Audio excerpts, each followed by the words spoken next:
In an alternate 1899, a group of dangerous people invents the first ever tank and uses it to break into the Bank of England.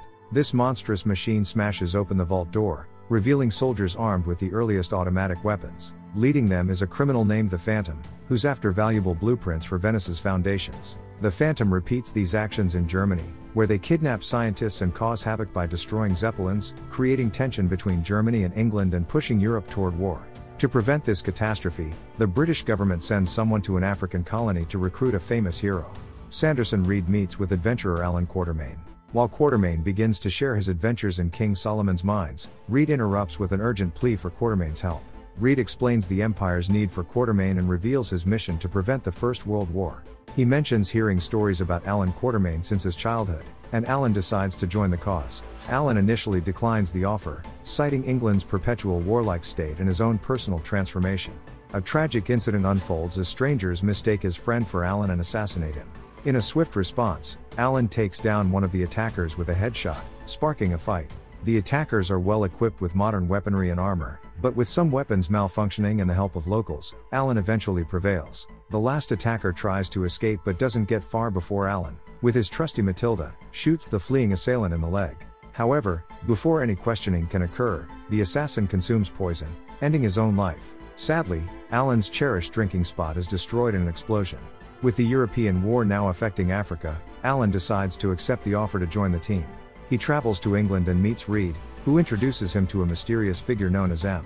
This enigmatic individual explains his plan to assemble the League of Extraordinary Gentlemen to confront the Fantom's impending threats. Allain is introduced to Captain Nemo, the team's leader responsible for their journey to a crucial meeting in Venice with world leaders. This meeting is believed to be the terrorists' next target. They explain that the Fantom's ultimate goal is to trigger a global war and profit from his advanced weapons, all developed with the help of kidnapped scientists. M introduces additional team members to Allain, including Skinner, an invisible gentleman thief seeking a cure for his condition, and Mina Harker, a respected chemist with mysterious abilities gained from a past encounter with a former team member.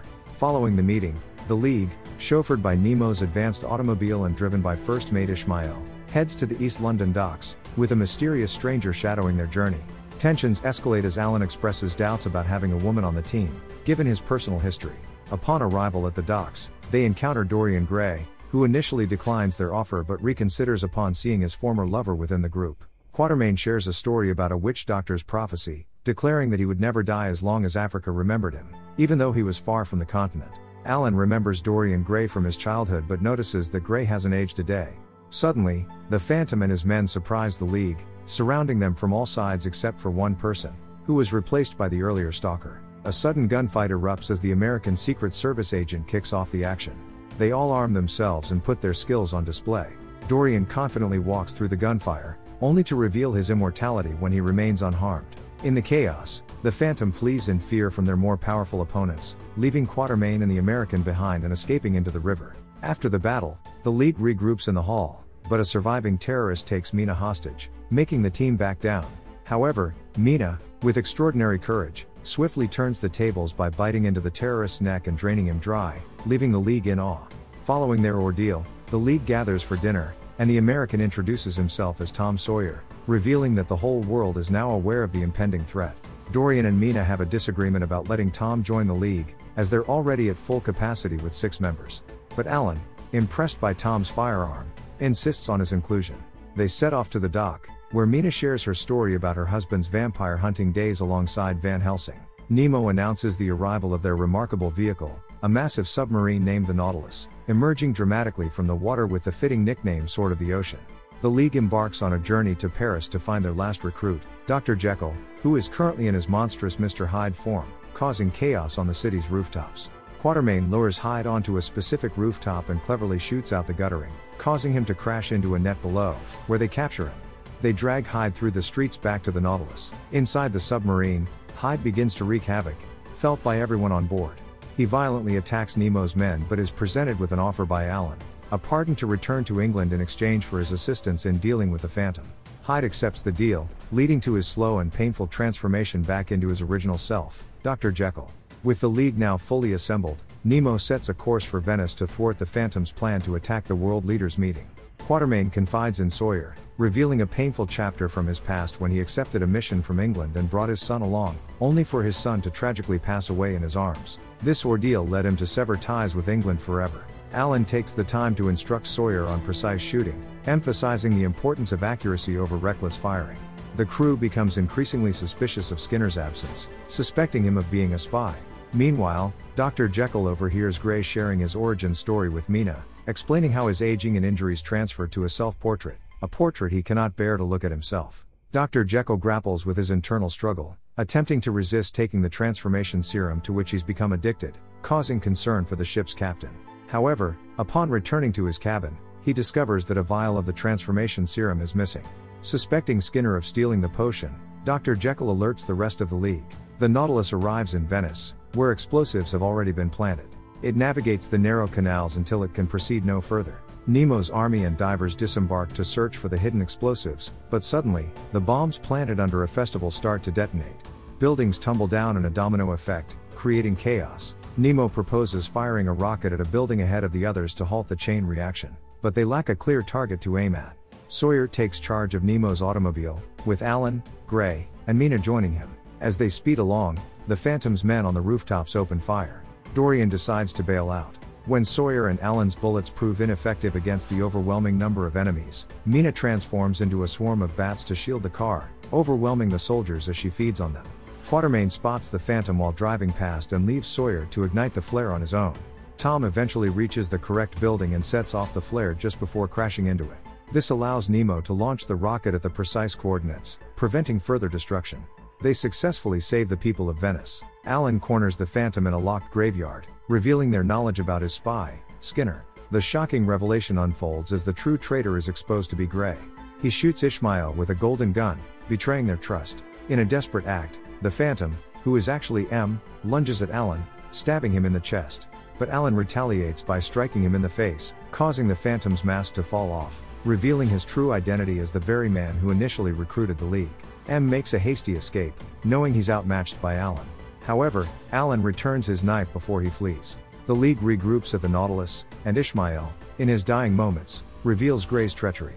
They spot Gray escaping in one of their exploration pods. The League plans to pursue and capture Gray but discovers a recording in the pod, in which Gray confesses his true intentions. He united the League to obtain samples of each member, intending to recreate their powers and combine them to create a powerful army of human weapons. Quartermain was hired to hunt down Hyde. Nemo had his scientific knowledge stolen, Skinner's unique skin, Dr. Jekyll's serum, and Mina's blood were all part of Gray's plan.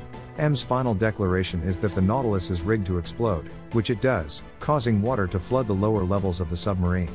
The Nautilus faces a critical situation, taking in too much water. In a courageous act, Dr. Jekyll volunteers to send Mr. Hyde into the depths to open a release valve. After jumping into the turbulent waters, he drinks one of his transformation potions, undergoing a painful and dramatic change into Hyde. Swimming to the ocean floor, Hyde utilizes his immense strength to manipulate levers and open the valves, allowing the Nautilus to resurface. As things settle down, the League receives a Morse code message from Skinner, who managed to sneak into the exploration pod. They follow his directions, which lead them to M's hidden lair. Upon arrival, they find an enormous factory working ceaselessly day and night to replicate Nemo's inventions. Skinner arrives and behaves inappropriately towards Mina before revealing that the kidnapped scientists are being coerced into creating a new version of the League.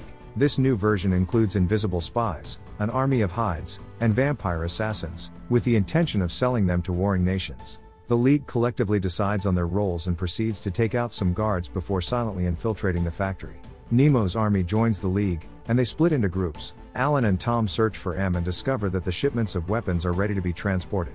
Skinner discreetly places explosives around the furnaces in the factory. While Nemo frees the families of the captive scientists, he is spotted by a guard. Nemo's army is then ambushed by heavily armed soldiers with full body armor. Hyde uses a massive metal door as a shield, deflecting the bullets back at the soldiers long enough for Nemo, wielding his sword, to defeat all the guards protecting the scientists. Mina confronts her treacherous former lover, Gray, engaging in a fierce battle.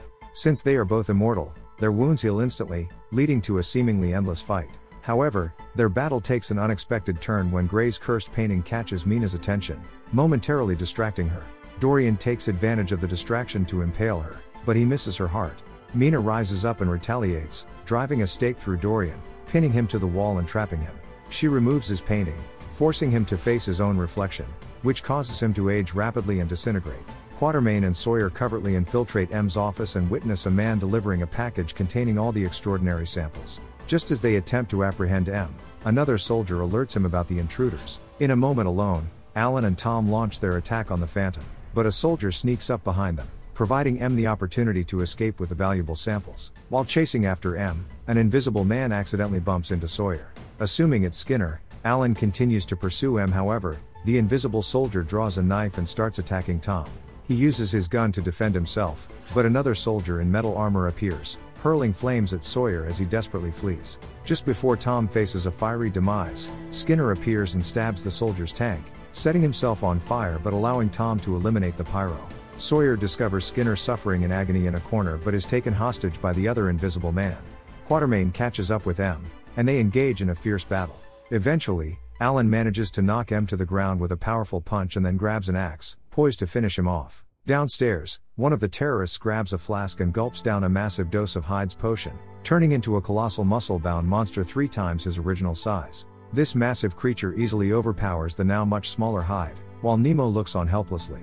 Nemo tries to intervene by slashing at the monster, but he is forcefully pushed aside. As it seems like all hope is lost, Hyde and Nemo make a quick escape into a narrow passage just as the effects of the serum wear off. The enormous monster tries to pursue them but gets stuck in the cramped space. Just when it appears they are about to be caught, Skinner's dynamite explodes, creating an opening for their escape while the structure collapses on top of the supersized Hyde. Now, with his gun aimed at the Fantom and ready to eliminate him, Allain spots the invisible man holding Sawyer hostage. Allain decides to shoot the invisible man instead, allowing M to stab the Fantom in the back and escape once again with his box of DNA samples. After Allain's glasses were broken, Sawyer had to step up, taking a long-range shot at M near the exploration pod. The bullet struck M's back, ending his life and sending the League's DNA container into the depths of the ocean. Sawyer's triumph was short-lived as he witnessed Quartermain's mortal wound. In his final moments, Allain passed the torch to the new century, declaring it belonged to Tom, and then he succumbed to his injuries. Back in Africa, Sawyer and the remaining League members gathered for Quartermain's burial. Nemo extended an invitation for future adventures. Sawyer placed his rifle on Quartermain's grave, signifying the end of an era. During the ceremony, a witch doctor approached and performed a ritual, signifying Africa's eternal connection to Allain. And the movie ends. Cheers, thank you for watching.